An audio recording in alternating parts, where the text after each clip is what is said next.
सुनाने जा रहे हैं गीता का महत्व। पहला अध्याय का महत्व।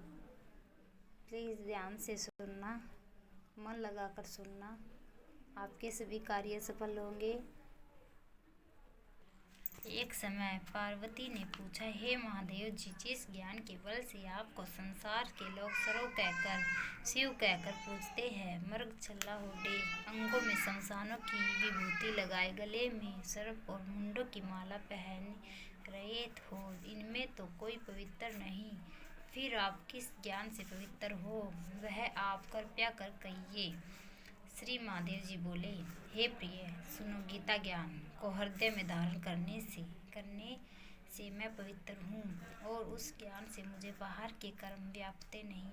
तब पार्वती ने कहा, हे माँ भगवान, जिस गीता ज्ञान की आप ऐसी स्तुति करते हो, उससे श्रवण करने से कोई कृतार्थ भी हुआ है। तब महादेव जी ने कहा, इस ज्ञान को सुनकर तुम बहुत कृत हुए हैं और आगे भी होंगे। मैं तुझको एक पुरातन कथा कहता हूँ, तू श्रवण करना। एक समय पाताल लोक में शेषनाग की शैया और श्री नारायण जी नैन मुद्दक अपने आनंद में मगन थे। उस समय भगवान ने चरण दबाती हुई श्री लक्ष्मी जी से पूछा, हे प्रभु, निंदा में मगन थे। उस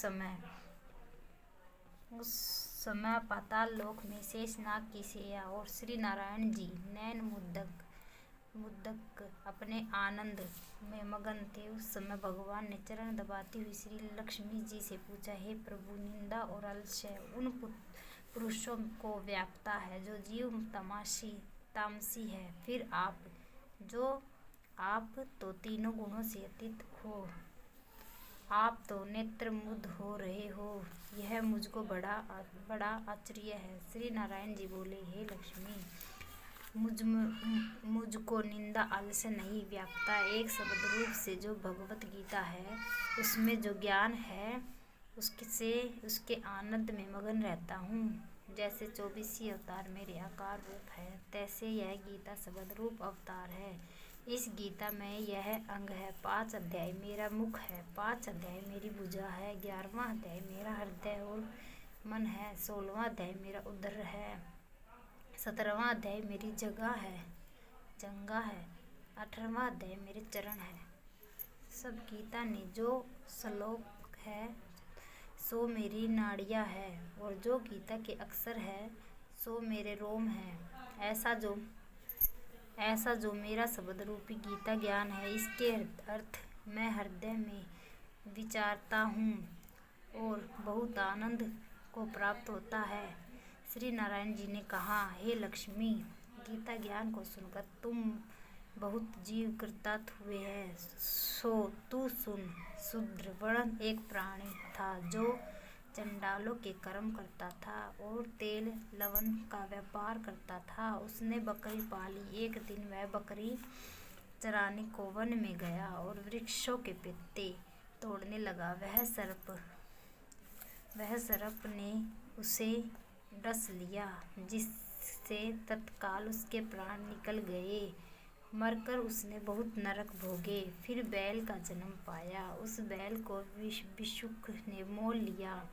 वह भिक्षुक उस पर चढ़कर सारा दिन मांगता फिरता, जो कुछ भिक्षा मांगकर लावे वह कुटुंब के साथ मिलकर खावे। वह बैल सारी रात द्वार पर बांधा रहे, उसके खाने पीने को भी खबर न लेवे, कुछ थोड़ा भूसा उसके आगे डाले देवे।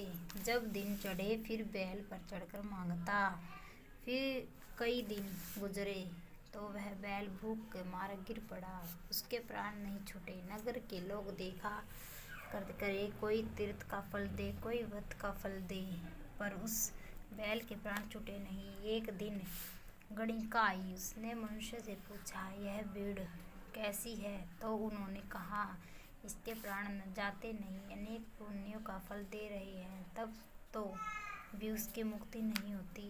तब गणिका ने कहा, मैंने जो किया है उसका फल इस बैल के निमित्त दिया। इतना कहते ही बैल की मुक्ति हुई। तब बैल ने एक ब्राह्मण के घर में जन्म लिया। पिता ने इसका नाम सुशर्मा रखा। जब बड़ा हुआ तो पिता ने उसको पढ़ाया। तब उसको पिछले जन्म की सुध रही थी। इसने एक दिन मन में विचार किया, जिस गणिका ने मुझे बैल की योनि से छुड़ाया था उसका दर्शन करूं। विप चलता चलता गणिका के घर गया। वो कहा, तू मुझे पहचानती है? गणिका ने कहा, मैं नहीं पहचानती। तू कौन है? मेरी तेरी क्या पहचान है? तू विप और मैं वेश्या। तब विप ने कहा, मैं वही बैल हूँ जिसको तुमने अपना पुण्य दिया था। तब मैं बैल की योनि से छूटा था। अब मैंने विप के घर जन्म लिया है। तू अपना वह पुण्य बता। गणिका ने कहा, मैंने अपने जाने कोई पुण्य नहीं किया, पर मेरे घर एक तोता था, वह कुछ पढ़ता है, मैं उसके व्याख्या सुनती हूँ। उस पुण्य का फल मैंने तेरे निमित्त दिया था। तब विप ने तोते से पूछा कि तू सवेरे क्या पढ़ता है? तोते ने कहा, मैं पिछले जन्म का विप का पुत्र था। पिता ने मुझे गीता के पहले अध्याय का पाठ सिखाया था। एक दिन मैंने गुरुजी से कहा, मुझको तुमने क्या पढ़ाया है? तब गुरुजी ने मुझे श्राप दिया कि तू सुआ हो जा। तब मैं सुआ हुआ। एक दिन पद्दक मुझे पकड़ ले गया। एक विप ने मुझे मोल लिया। वह विप ने अपने पुत्र को गीता का पाठ सिखाया था। तब मैंने भी वह पाठ सीख लिया। एक दिन विप ने घर चोर घुस पड़े। उनको धन प्राप्त न हुआ तो पिंजरा उठा ले गया। उन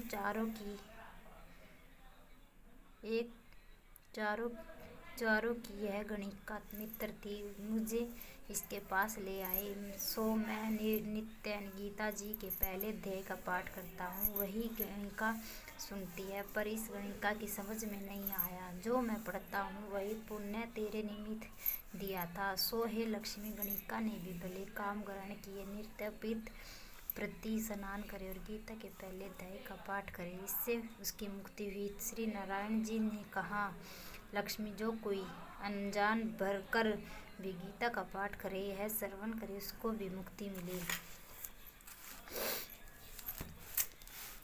हमने आपको गीता का पाठ पहला अध्याय का महत्व समझाया है। प्लीज़ अगर आप ध्यान से सुनो तो आपको भी पता लगेगा। वीडियो अच्छी लगे तो लाइक करें, सब्सक्राइब करें।